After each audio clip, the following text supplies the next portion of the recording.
ಇವತ್ತ ನಾನ್ ಬಂದೇನ್ರಿ ಬ್ಯಾಹಟ್ಟಿ ಹತ್ರ ಇರುವಂತಹ ಗಂಧದ ಗುಡಿ ಅನ್ನುವಂತಹ ಒಂದು ಬ್ಯೂಟಿಫುಲ್ ಆಗಿರುವಂತಹ ಫಾರ್ಮ್ ಹೌಸ್ ಅಂಡ್ ಇಲ್ಲೇ ನಮ್ಮ ಸಂಸ್ಕೃತಿನ ನಾವು ನೋಡಬಹುದು ಅಂಡ್ ವೇರಿಯಸ್ ಆಕ್ಟಿವಿಟೀಸ್ ಸಹಿತ ಇಲ್ಲೇ ಅದಾವ. ಸೊ ಕ್ವಿಕ್ ಆಗಿ ನಿಮಗೊಂದು ಟೂರ್ ಮಾಡಿಸ್ತೀನಿ ಬರ್ರಿ.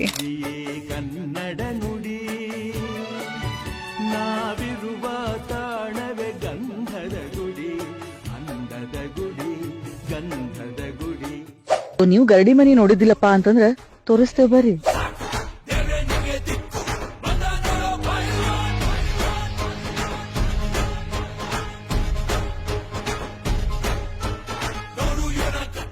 By the way, for your information, ಈ ಫಾರ್ಮ್ ಓನರ್ ಅದಾರಲ್ಲ ಈ ಕುದುರೆ ಮ್ಯಾಗ ಸವಾರಿ ಮಾಡ್ತಾರ, ಇಲ್ಲೆಲ್ಲ ಅದ್ರ ಮ್ಯಾಗನ ಓಡಾಡ್ತಾರಂತ.